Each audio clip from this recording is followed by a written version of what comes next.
Broadcasting live on YouTube, Facebook, and X. Here's your host, Andrew Romanella. Okay?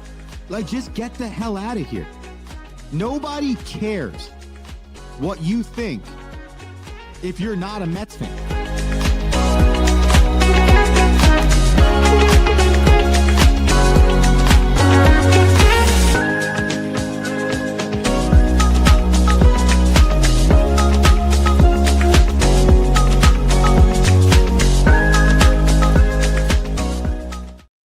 What's up, everybody? Welcome in to a live on the road edition of the Rome Show, broadcasting live from Washington, D.C. Well, a few miles away from Washington, D.C. at the Gaylord Opryland Convention Center, as we are here for the NCAA Convention.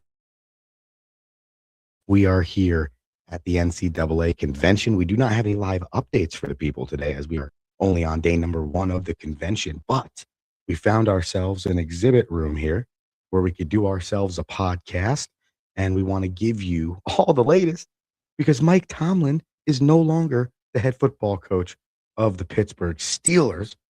More offensive coordinators are being fired. The Yankees are making moves, which I know probably fires up the people in New York and New Jersey. And the Atlanta Falcons continue to interview the head coaches available. So there's just so much to talk about here on The Rome Show. We're broadcasting live on youtube.com/The Romanellas, Twitter X, Instagram, The Rome Show 1, and Facebook.com/The Rome Show. Let's get right into the Mike Tomlin situation. After 19 seasons with the Pittsburgh Steelers, Mike Tomlin has decided to step away. According to the reports, Mike Tomlin resigned. There was no firing. There was nothing like that. However, a lot of people speculating because fans have been calling for Mike Tomlin to be fired, and there's been a lot of conversation with lack of playoff success in the last 10 years as to whether or not this would happen.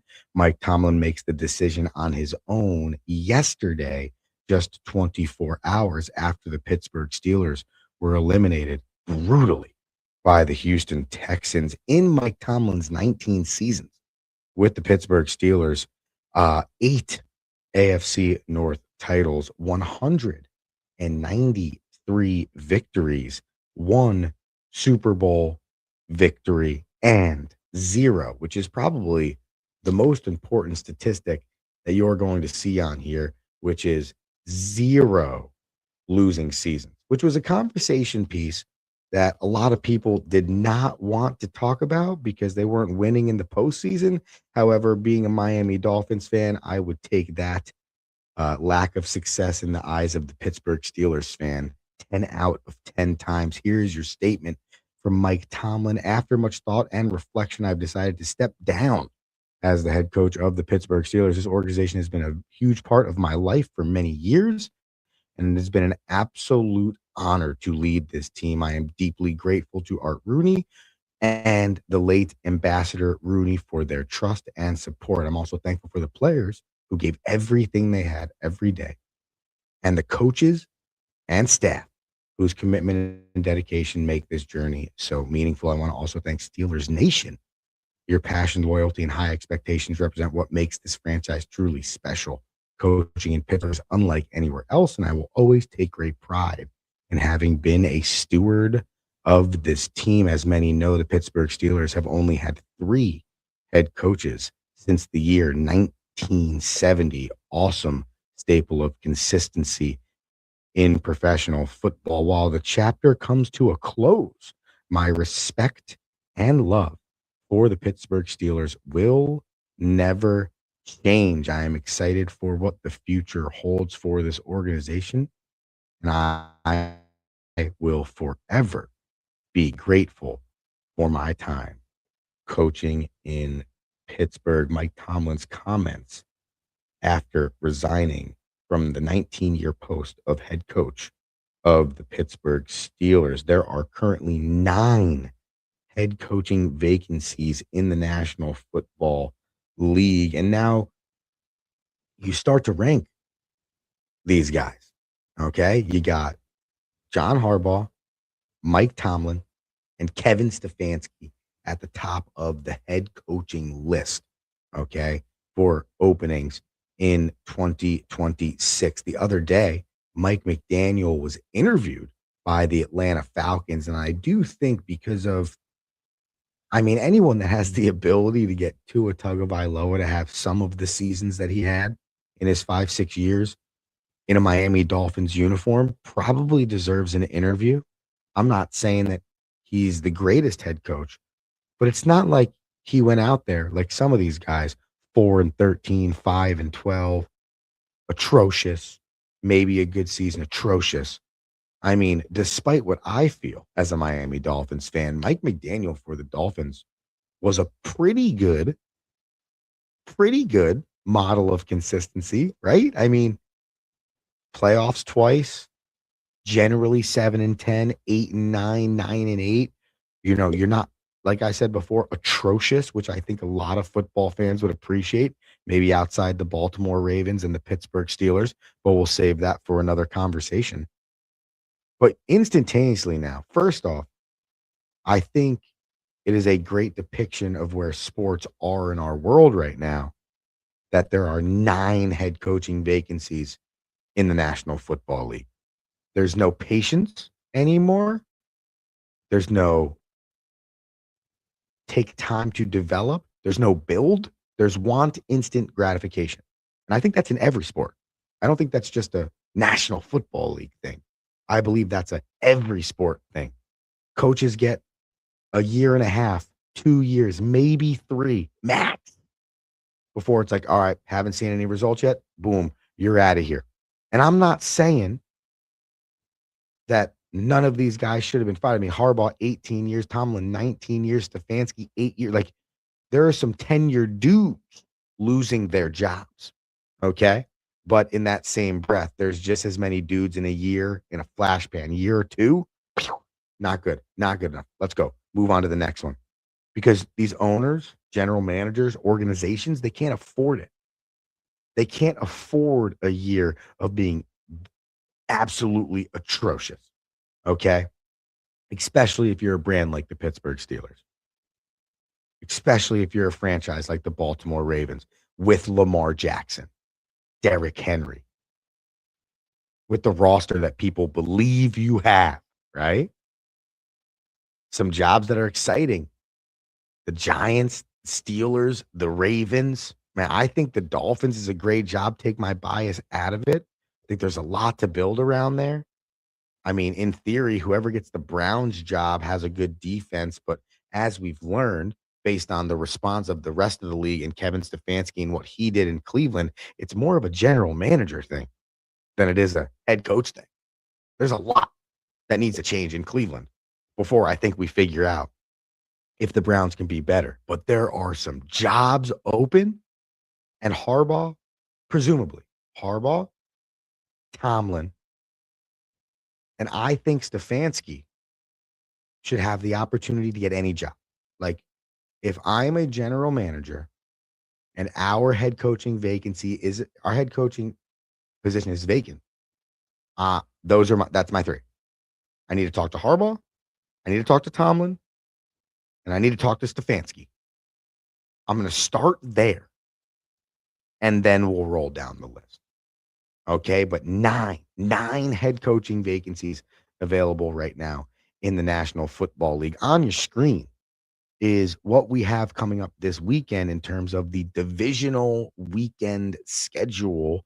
Obviously, on Monday, the Houston Texans put a hurting on the Pittsburgh Steelers in the fourth quarter. I don't think many people realize that game was 7-6 heading into like the last 15 minutes. And then the Houston Texans defense decided, okay, time to rock.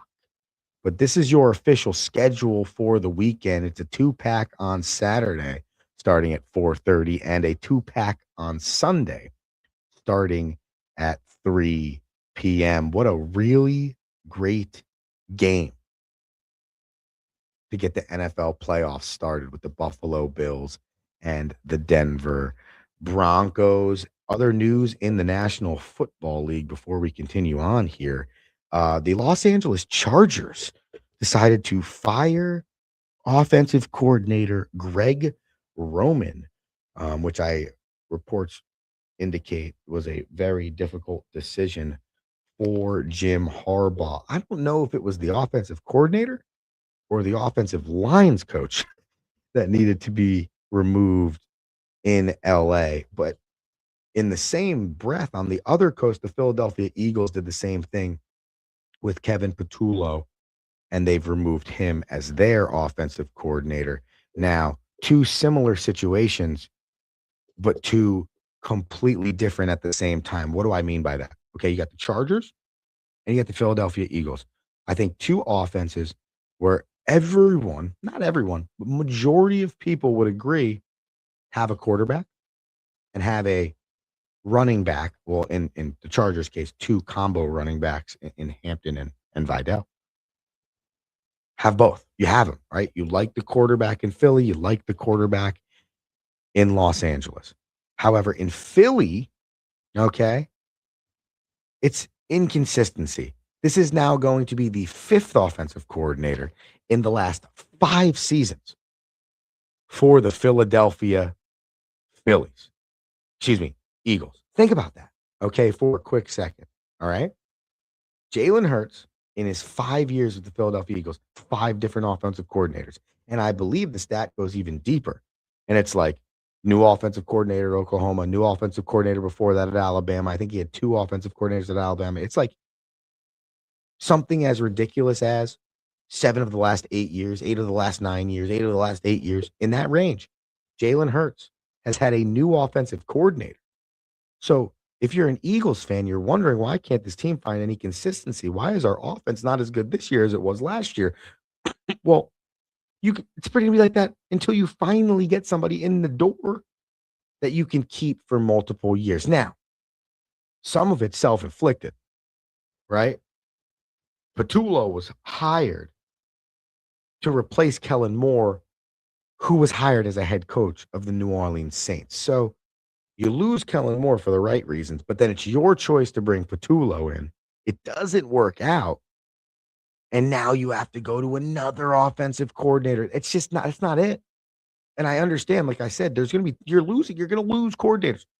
Most coordinators want to be a head coach. That's the facts. All right. But the inconsistency for 5 straight years for the Philadelphia Eagles, when in theory, it's not even theory, it might be fact. You have the talent to win the Super Bowl every year, has to be figured out. On the West Coast, the Chargers just need to take advantage of Justin Herbert. I mean, this dude's a legit quarterback, okay? But he's always hurt, or they don't have enough. And the two do go hand in hand. Why is he always hurt? Because they don't have enough. Their offensive line stinks. It feels like every year dating back to Phillip Rivers' time in the league, which it makes plenty of sense now as to why Eli Manning wanted nothing to do with the Chargers. Because he saw the writing on the wall. When there's a consistent pattern, doesn't seem like the talent's ever going to add up to winning the Super Bowl, though the quarterback does. So if you're the Chargers, what's protecting Justin Herbert? Because if you don't figure that out, it don't matter. It doesn't matter how good of a quarterback he is. And the Rome Show podcast, wherever you listen to your podcast, as I've replayed this clip multiple times before, the Dolphins should have drafted Justin Herbert over Tua. Can't go back on it now. Bad memories. Rich Seska writes in, if that name sounds familiar to the people, Seska Sense brought us some bananas during the college football season. He said, no NFL head coach has won a Super Bowl with 2 franchises. Would that concern you in hiring a head coach like Harbaugh? That's a really great question, Seska Sense. Really great question. I would say no. Okay. First off, I don't care what the stats say. I just need to go out and hire the best coach for my franchise. Okay. So if I'm going through this process and John Harbaugh is the guy, okay, I'm getting him. If I can get him, I'm getting him. I don't care what the stats say. Much like the Houston Texans didn't care that Mike Tomlin and the Pittsburgh Steelers never lose on Monday Night Football. And here we are in the postseason. The Houston Texans have never won a road playoff game, and the Pittsburgh Steelers don't lose on Monday Night Football. And next week, the Houston Texans are playing football again, and the Pittsburgh Steelers don't have a head coach, might not have a quarterback, and who the hell knows what their franchise looks like moving forward. So things change. Those things can be broken. So for me, no, I'm not concerned. I'm looking at this like the reverse Andy Reid. Okay. I know Andy Reid didn't win a Super Bowl in Philadelphia before he went to Kansas City, but I think it's going to be that type of scenario. First off, Harbaugh and Tomlin are in that same boat. Neither of them won a Super Bowl in over 10 years. So it almost feels like they haven't won a Super Bowl. So maybe that's exactly what you need to find the guy that now becomes the first dude to win a Super Bowl with two different franchises. So I would not steer clear of it. I don't care about any of that stuff. If my gut as a GM, a vice president, a president of football operations, an owner of a franchise believes this is the guy I need, I'm going to get that guy.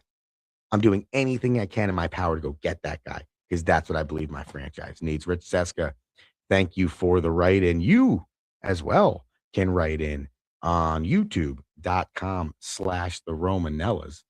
If you head to youtube.com/the Romanellas, hit that subscribe button, like, share, show everybody, tell them all. You can watch us on TV, on your phone, on your computer, on the tablet, so many places. Also, the Rome Show 1 on Twitter, X, and Instagram. You can comment live all over the place. And much like Mr. Seska, you can get on the air. All right, ladies and gentlemen, we take a quick commercial break. We come back. We got a little Major League Baseball and some PGA Tour before we get out of here on location. NCAA convention. I guess we call it the Harbor. What is this? The Maryland Harbor or the Baltimore? Maybe it's the Baltimore Harbor. It's one of those, but that's where we are on location here for the Rome Show. Happy birthday to my guy Nico. Back after this.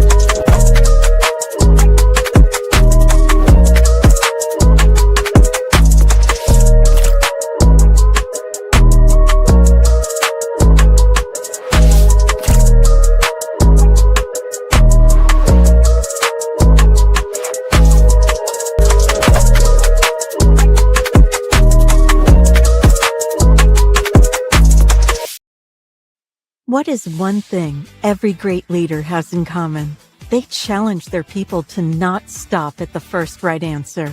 Tighten Malugnuts is a leadership book that will teach you how to move past the first right answer with entertaining and detailed examples founded in real-world concepts and experiences. Accelerate towards your professional goals with Tighten Malugnuts, one of the best leadership books available. What's going on? Welcome back into the Rome Show on location, Gaylord Opryland, Washington, D.C., NCAA convention. Andrew Romanella here with you for another 5 to 10 minutes. The Rome Show 1, Instagram, Facebook, Instagram, X, Twitter, whatever the hell I just said, TikTok, I don't know, all of them. YouTube.com/the Rome Show and the Rome Show podcast. I told you before the break. Well, actually, I told you before the break, happy birthday, Nico. It is my nephew, Nico's 10th birthday today. That's just so exciting. Love the kid. If you haven't caught the Nico and Vinny podcast, you have to.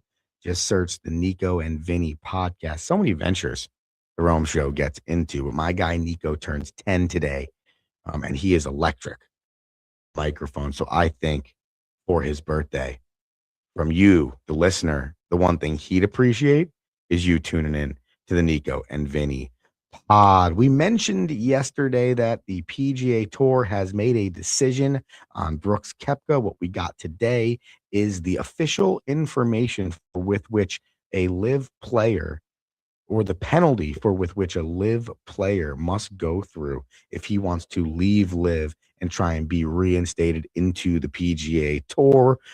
Brooks Koepka right now, the only player that states that he is leaving live and coming back to the PGA Tour. And this is what he must do. Players who are reinstated will be ineligible for the player equity program for 5 years. And that's going to be worth roughly $50 to $85 million.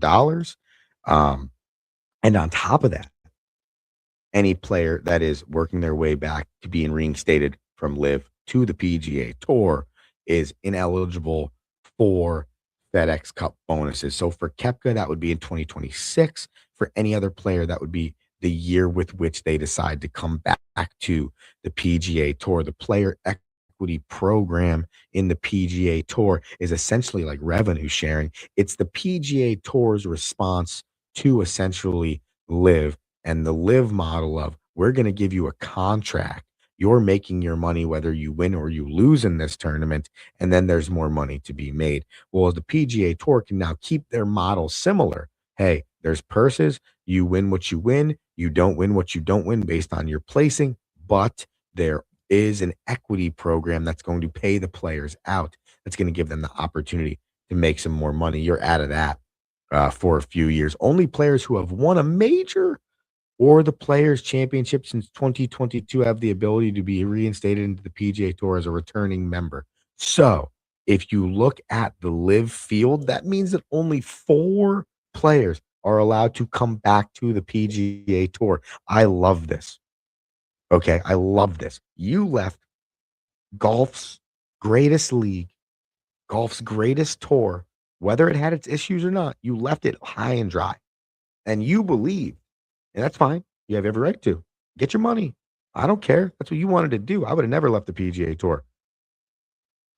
And you went to its rival that was trying to essentially really compete and maybe even end the PGA Tour. Okay. Rocky Romanella brought this up on Hockey with Rocky Rundown yesterday. The Rome Show podcast, review your podcast. This also got us to the point of, at the beginning of 2024, we were going to merge the LIV and the PGA Tour. That's how much competition LIV was bringing to the PGA Tour. Now, just 2 years later, LIV has not prospered. The PGA Tour continues to prosper because it is golf's greatest league.